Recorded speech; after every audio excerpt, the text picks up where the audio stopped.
Assalamualaikum warahmatullahi wabarakatuh. Selamat pagi, selamat siang, selamat malam. Berjumpa kembali di channel audio horor. Apa kabarnya nih kawan-kawan pecinta horor? Semoga baik ya. Nah, sebelum kita lanjut dengerin audio horor, alangkah baiknya bantu channel audio horor dengan cara klik tombol subscribe dan nyalakan loncengnya agar tidak ketinggalan cerita-cerita horor lainnya. Nah, cerita kali ini, audio horor akan menceritakan kisah awal mulanya kemunculan kuyang yang terkenal di Kalimantan. Oke, tanpa berlama-lama lagi mari kita dengarkan ceritanya dan simak sampai selesai. Audio horor dimulai.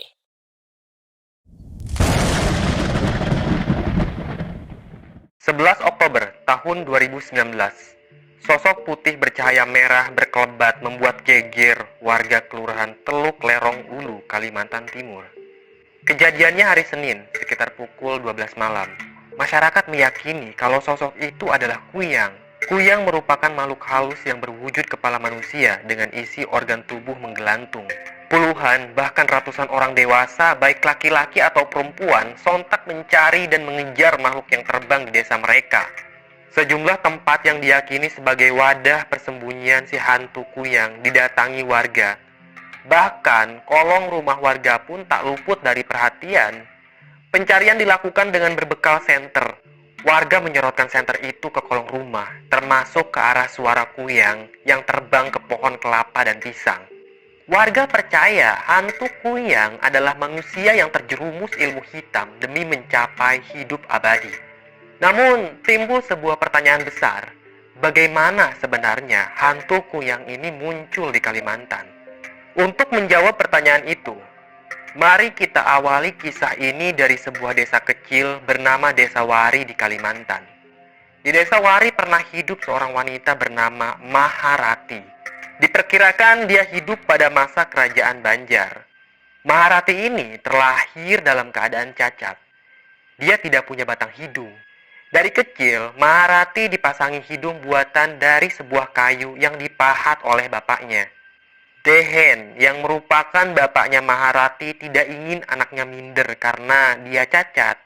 Ternyata, upaya kedua orang tuanya itu cukup berhasil. Maharati suka dengan hidung buatan bapaknya. Dan dengan hidung buatan itu, dia merasa menjadi wanita yang paling cantik. Maharati adalah anak bungsu. Dia punya dua kakak perempuan yang umurnya tidak terpaut jauh.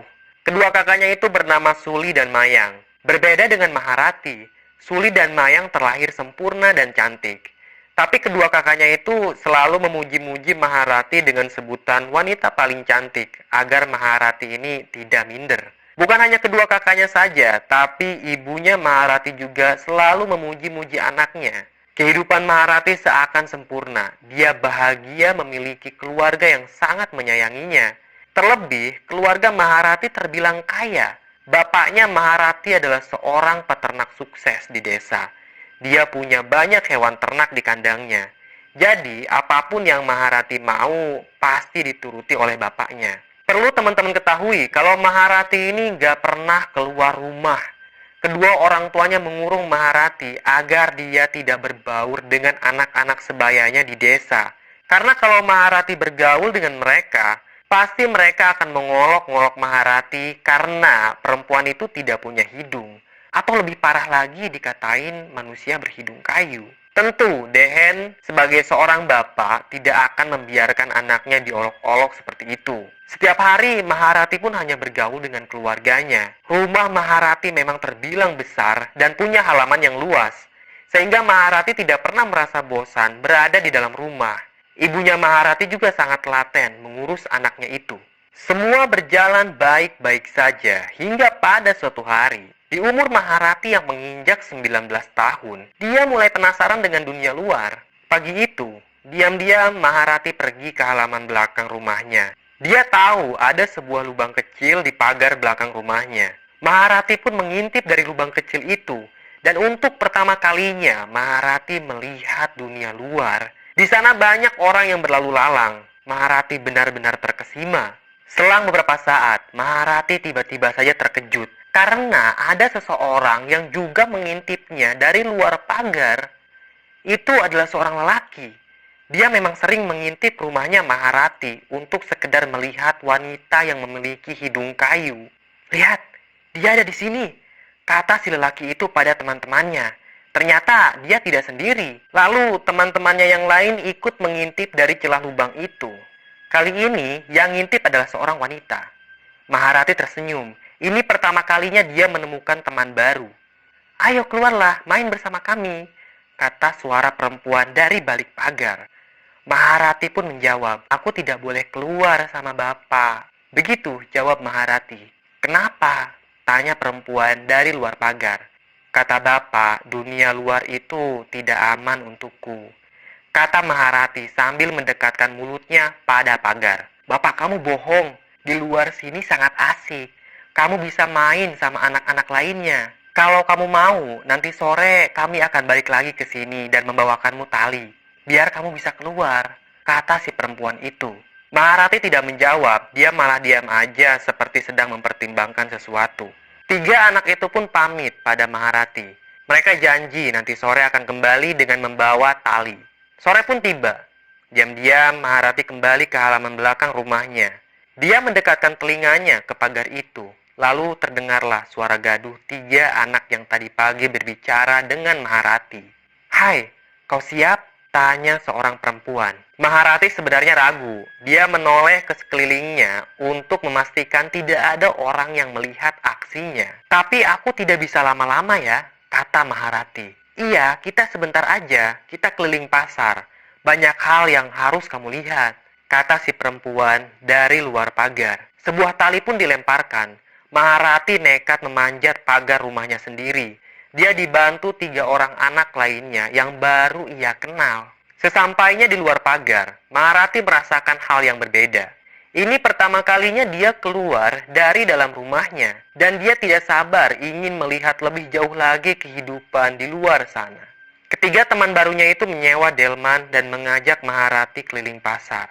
Maharati terkagum-kagum melihat keramaian pasar. Sedangkan ketiga temannya itu terus memperhatikan bentuk hidung kayu milik Maharati. Mereka penasaran, kenapa gadis itu mengenakan hidung kayu. "Hidung kamu kenapa?" tanya salah satu dari mereka. "Aku tidak punya batang hidung seperti kalian." Begitu katanya. Delman itu pun keluar dari pasar dan tiba di sebuah lapangan tempat anak-anak bermain. Maharati dan ketiga temannya turun di lapangan itu. Mereka bergabung dengan anak-anak lainnya. "Aku berhasil membawanya keluar," kata Mantir, salah satu teman barunya Maharati. Semua anak di lapangan itu heran melihat hidung Maharati yang terbuat dari kayu. Maharati tersenyum malu-malu. Dia pun memperkenalkan dirinya. Tapi tanpa diduga-duga, Mantir malah membuka paksa hidung kayu milik Maharati. "Lihat, dia tidak punya hidung," kata Mantir sambil tertawa terbahak-bahak. Purok dan Nara juga ikut menertawakan Maharati.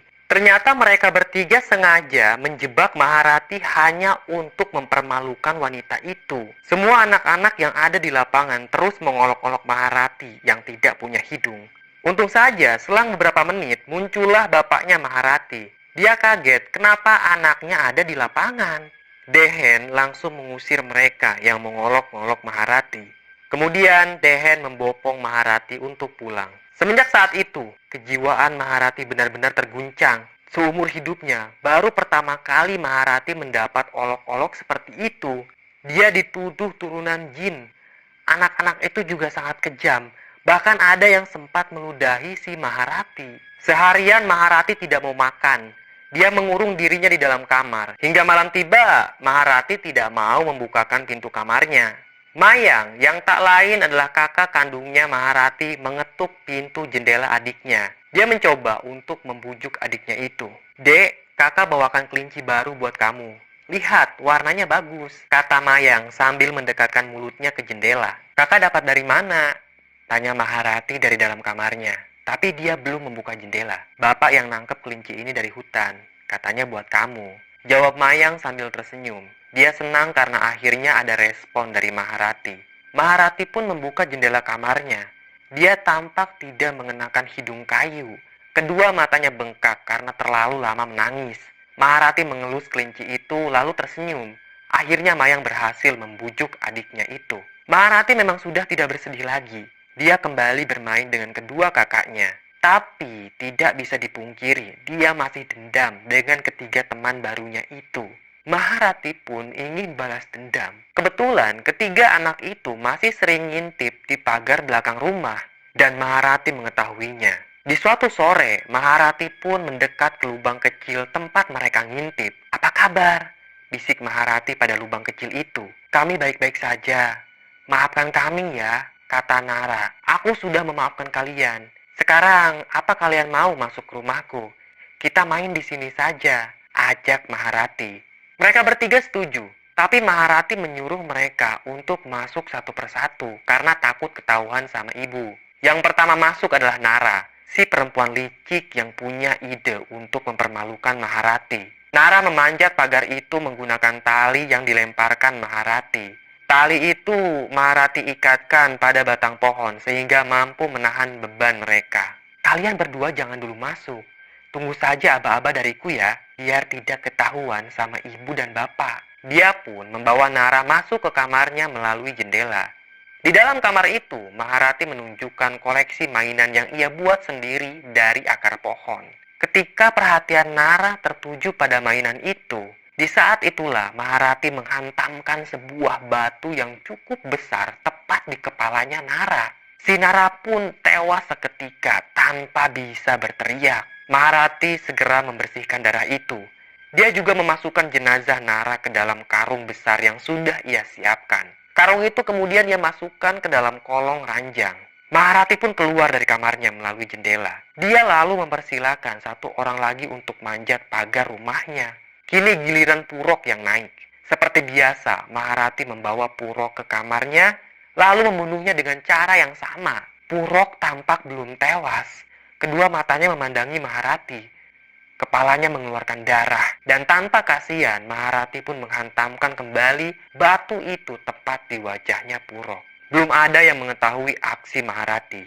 Ibu dan kedua kakaknya kebetulan lagi masak di dapur, sedangkan bapaknya Maharati sedang tidak ada di rumah. Setelah Purok tewas, Maharati dengan cepat membersihkan bercak darah dan memasukkan jenazah Purok ke dalam karung. Lalu karung itu pun dimasukkan ke kolong ranjang. Setelah itu, Maharati keluar lagi dari dalam kamarnya melalui jendela. Kini giliran Mantir. Ia berhasil memanjat pagar itu. Kata Maharati, kedua temannya Mantir sedang menikmati makanan enak di rumah. Mantir pun langsung senang. Kebetulan saat itu dia lagi lapar. Maharati pun membawa si Mantir ini ke dalam kamarnya. Pas si Mantir udah ada di dalam kamar, dia heran kemana kedua temannya tadi. "Mereka di mana?" tanya Mantir. "Mereka lagi di dapur. Kita di sini aja dulu," kata Maharati. Dia sedang cari cara agar Mantir membelakanginya. Maharati pun menyuruh Mantir untuk mengambil karung di kolong ranjang. Si Mantir ini nurut aja. Dan saat itu dia menemukan sebuah karung yang berisi jasad manusia. Belum sempat Mantir menoleh ke Maharati, sebuah batu tiba-tiba saja dihantamkan ke kepalanya si Mantir. Dia pun tewas begitu saja. Buru-buru Maharati membersihkan bercak darah dan dia memasukkan jasadnya Mantir ke dalam karung. 3 mayat itu disimpan di kolong ranjang. Maharati sudah punya rencana yang matang untuk melenyapkan mayat-mayat itu. Akan ada sebuah kereta kuda yang datang ke rumah Maharati untuk mengangkut sampah. Nah, nantinya Maharati akan memasukkan ketiga mayat itu ke dalam keranjang sampah. Dan ternyata rencana Maharati ini berhasil. Tidak ada yang curiga kalau di dalam keranjang sampah itu ada mayat. Nantinya, mayat-mayat itu akan ikut dibakar dengan sampah. Tidak ada orang yang tahu kalau Maharati lah yang membunuh ketiga anak itu. Singkat cerita, beberapa tahun kemudian, Maharati semakin beranjak dewasa. Kini dua orang tuanya mengizinkan Maharati untuk melihat dunia luar. Maharati sangat senang dengan keputusan kedua orang tuanya itu. Maka pagi-pagi sekali si Maharati dijemput sebuah delman. Ia dan keluarganya naik ke atas delman itu. Mereka akan berkeliling desa dan mengenalkan Maharati ke dunia luar. Dunia luar bukan lagi menjadi hal baru baginya.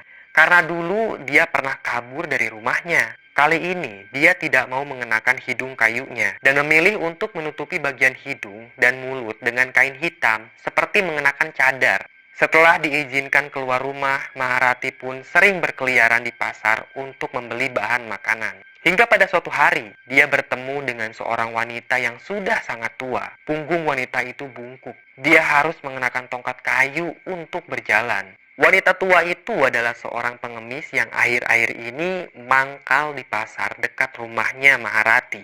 Karena merasa kasihan, Maharati pun memberi pengemis itu beberapa keping uang doit. Doit adalah mata uang yang berlaku pada masa Kesultanan Banjar. Setelah Maharati memberi nenek itu uang, kepala si nenek perlahan menengadah pada Maharati. Dia memperhatikan wajah Maharati yang tertutup kain hitam. Si nenek pun tersenyum. Maharati lalu pergi begitu saja dari hadapan si nenek. Di perjalanan, dia gelisah. Akhir-akhir ini memang ada yang dipikirkan Maharati. Kedua kakaknya Maharati sudah dipinang, sedangkan sampai saat ini tidak ada satupun lelaki yang mau sama Maharati. Mungkin karena fisik Maharati yang berbeda dari perempuan lainnya. Sudah berkali-kali Dehen menjodohkan anaknya dengan para lelaki. Tapi setiap para lelaki itu datang ke rumah untuk melihat wajah Maharati, mereka langsung mengundurkan diri dan tidak mau menikahi putrinya Dehen. Alasannya sederhana, karena Maharati ini tidak punya hidung. Yang tampak di area hidungnya itu hanya 2 lubang kecil untuk Maharati bernapas. Gak sedikit laki-laki yang bahkan kaget pas ngelihat wajahnya Maharati. Maharati sangat sedih. Setiap malam dia selalu melamun sambil menangis di belakang rumahnya. Dia mulai khawatir, jangan-jangan sampai dia mati tidak ada lelaki yang mau menikah dengannya. Dan saat Maharati sedang melamun, tiba-tiba saja dia melihat sosok perempuan yang tubuhnya bungkuk sedang berdiri di samping pohon.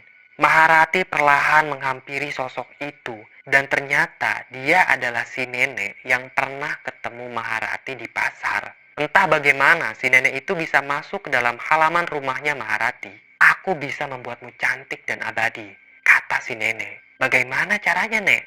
tanya Maharati. "Kau harus meminum darah wanita yang sedang melahirkan," jawab si nenek. Maharati terdiam.